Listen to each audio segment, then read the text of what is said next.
बड़प्पन वह गुण है जो पद से नहीं संस्कारों से प्राप्त होता है। परायों को अपना बनाना इतना मुश्किल नहीं जितना अपनों को अपना बनाए रखना है। ध्यान रखिए, अकड़ और अभिमान एक मानसिक बीमारी है जिसका इलाज कुदरत और समय जरूर करता है। नमस्कार, मैं हूं कमल श्रीमाली। आप सभी का बहुत बहुत स्वागत करता हूं आपके अपने चैनल में।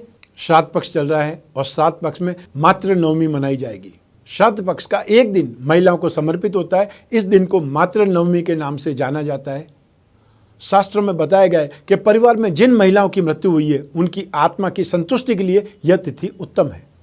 इस दिन सुहागन स्त्रियों को भोजन करवाने से परिवार में मृत स्त्रियों की आत्मा शांति मिलती है, तृप्त हो जाती है।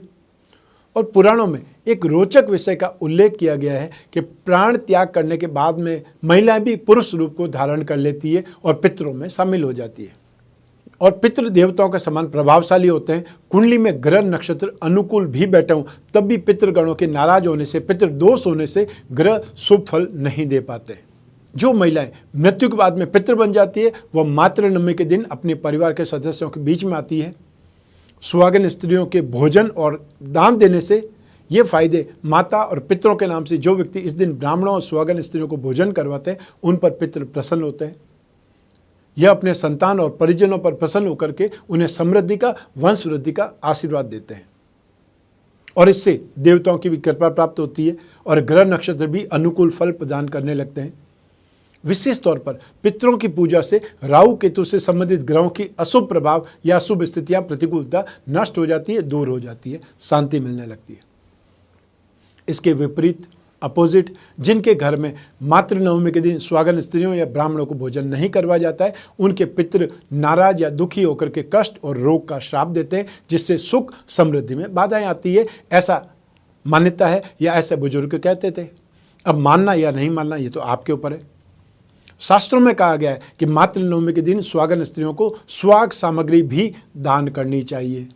अब आपकी जितनी पॉकेट अलाउ करे, जो हम दान कर सकते हैं, जितना हम भोजन करवा सकते हैं उतना करवाने का प्रयास करना चाहिए। मैं ये नहीं कहता कि आप बहुत ही ज़्यादा विलासितापूर्ण कोई आयोजन करें, लेकिन जो आपके हाथ से बन पड़ता है, अपनी माता जी के लिए, अपनी दादी के लिए, अपनी नानी के लिए, जो भी आपके पूर्वज में महिलाएं थी और इस समय हमारे साथ में नहीं है उनके लिए जरूर करना चाहिए। अब मैं आपको श्राद्ध पक्ष से संबंधित कुछ विशेष बातें बताना चाहता हूँ। श्राद्ध से जो तृप्त हुए पितृ हमें आयु, संतान, धन, विद्या, स्वर्ग, मोक्ष, सुख या कर्म करने की प्रेरणा भी देते हैं।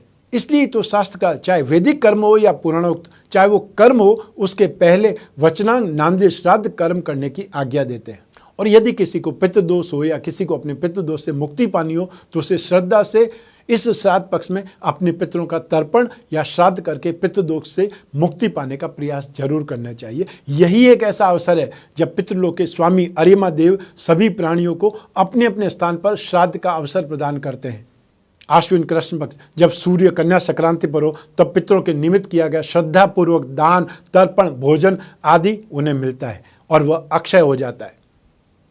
इन 15 तिथियों में प्रत्येक तिथि को उनके पितृ प्रातः सूर्योदय से सूर्यास्त तक अपने पुत्र पौत्रों के प्रति आशान्वित होकर के द्वार पर आते हैं और उनसे श्रद्धापूर्वक दिए गए श्राद्ध और तर्पण की अपेक्षा रखते हैं, आशा रखते हैं। और यदि ऐसा नहीं हुआ है तो फिर निराश होकर के चले जाते हैं, असंतुष्ट होकर के चले जाते हैं। और हम क्यों उन पितरों को असंतुष्ट करें जो सिर्फ और सिर्फ एक वर्ष में 15 दिन के लिए हमसे आशा रखते हैं। और वो कौन है? वो दूसरे नहीं है, हमारे अपने थे, हमारे पूर्वज हैं जिन्होंने हमारे लिए इतनी मेहनत करके मकान, रिश्ते नाते या हमारे लिए ये सब संपत्ति खड़ी की है और या हमें जन्म दे करके ये संसार भोगने का मौका दिया है।